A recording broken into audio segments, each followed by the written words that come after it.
students, welcome to Bishop Academy online classes. Today we get discussed over the second chapter of political science, that is federalism. Federalism, as it defined, is a system of government in which power is constitutionally divided between the national or central government and various regional units. Now you have to know about the key features of federalism with special reference to India. The first point is there are two or more tiers of or levels of government. As you see in India, there are union government, state government and local self-government. Means to say that in federalism, government have various steps. As on the roads you could see the vehicles of state government like Uttar Pradesh Sarkar and even central government like Bharat Sarkar. Second, each of them have their own jurisdiction in specific matters of administration. If we get discussed over, then we find in India there are various subjects get decided into four categories. First come to be known as union list, second come to be known as state list, and third come to be known as concurrent list, and last is considered as residuary powers.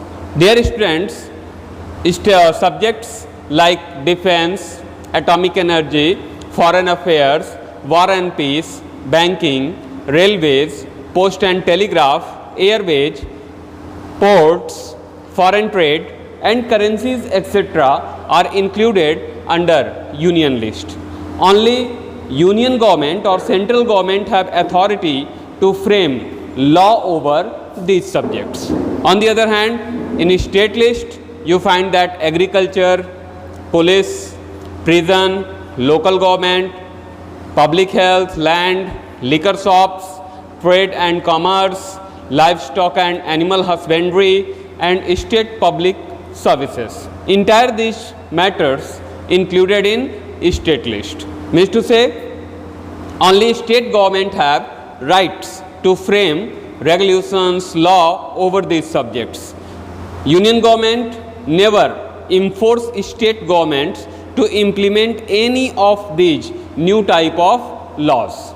Next, that is concurrent list. In this list, the subjects which included like education, transfer of property other than agricultural land, forest, trade unions, adulteration and adoption and succession.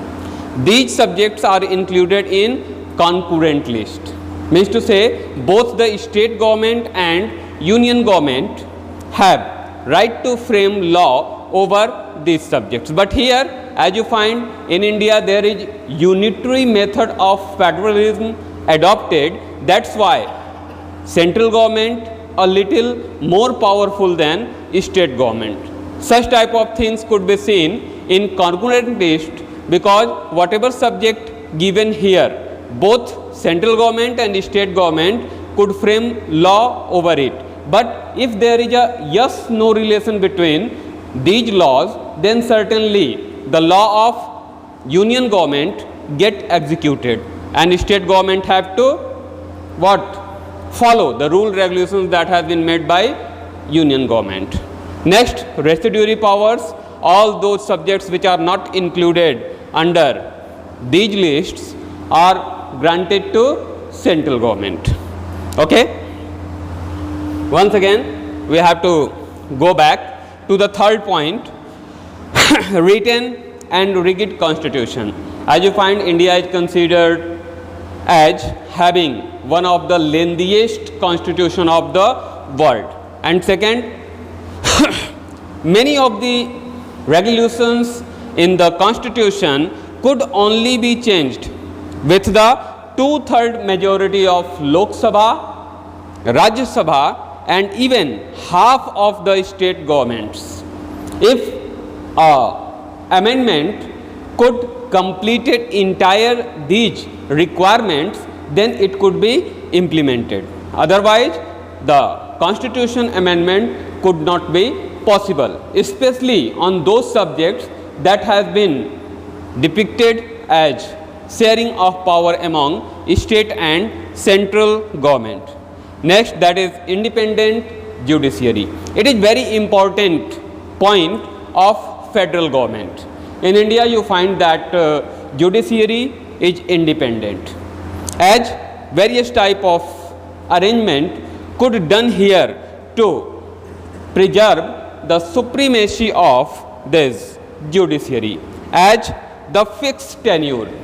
Dear students, you know it very clearly that the judges of Supreme Courts or High Courts get retired from there only after the completion of their particular service period. No one except Chief Justice of India could take severe action against them. Next, that is there is power of judicial review. If a judge find that there is some mistake in the decision, he itself or she itself decide the matters one again. No one could force the particular judiciary to reconsider over the decisions. Even they have the special powers that come to be known as writs, which enable the government to fulfill the certain requirement. These writs are habeas corpus, mandamus, prohibition, certiorari and quo warranto. Entire these things are special powers of the judiciary to perform various type of actions within the government, and entire these things are, or you can say can enforce the government to have certain actions. Even in any case, the payment of judges could not be delayed. So you find entire these provisions are arranged so that the judiciary work independently. Next, type of federations. You find in this entire world there are two type of federations. First come to be known as coming together federation, and second is holding together federation. Coming together federation is that type of federation in which state government have equal powers. Even the state central government is also equilibriant to state governments.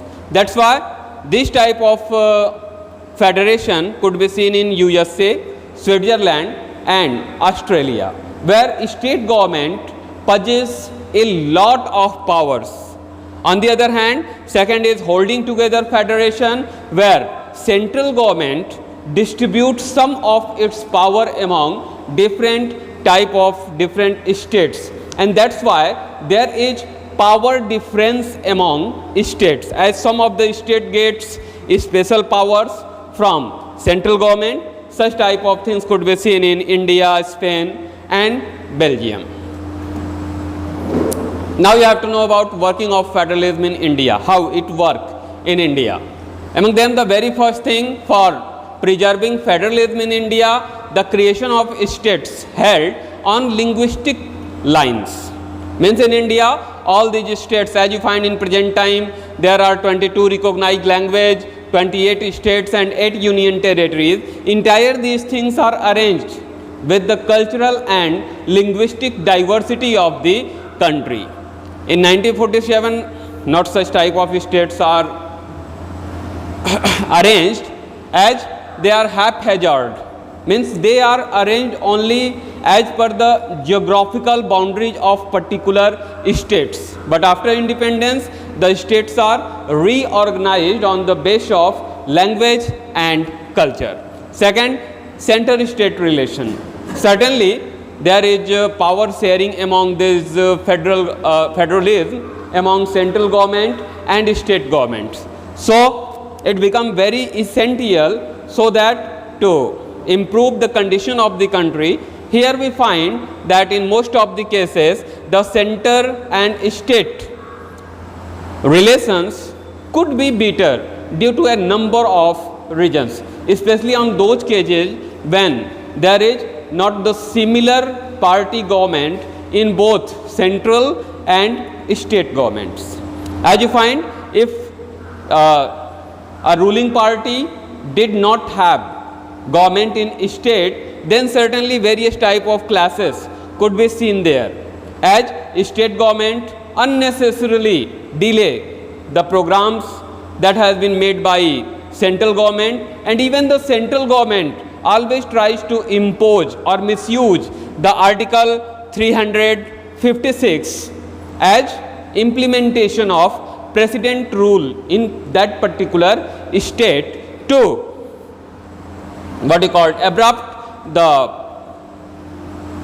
what you called democratically elected government. To solve entire these problems, one more steps in federalism taken in India, that is decentralization. Under it, various local government, local self-government established in India. What the need of these things? That is, in India you find that there are various states which are larger than one or two even countries, and even there is great number of diversity. As you find, India is also considered as the land of diversity. Various type of geographical features are here, various type of language, various type of religions. Entire these things have been found, so it is not quite easy for people to administer entire these things in a unique way. That's why these authority has been granted to local government to perform as per their will under true spirit of democracy. How entire these things have been adopted? So for it, 73rd amendment in constitution, which is held in 1992, and 74th amendment in 1993. Under both these amendments, there is provision of Panchayati Raj and urban municipalities. Entire these things have been arranged under this amendment for local self-government, which is a step towards decentralization in India, which is the basic spirit of this federalism. Even what happened here, some of the subject transferred from state list to Panchayati Raj bodies. Here you find that 29 subjects included in the list, where local government like village panchayats, kshetra panchayats and jila panchayats have authority to frame rules, regulations for prosperous management of particular area. Thank you. If you have any type of confusion or query, you could go on with Google Classroom.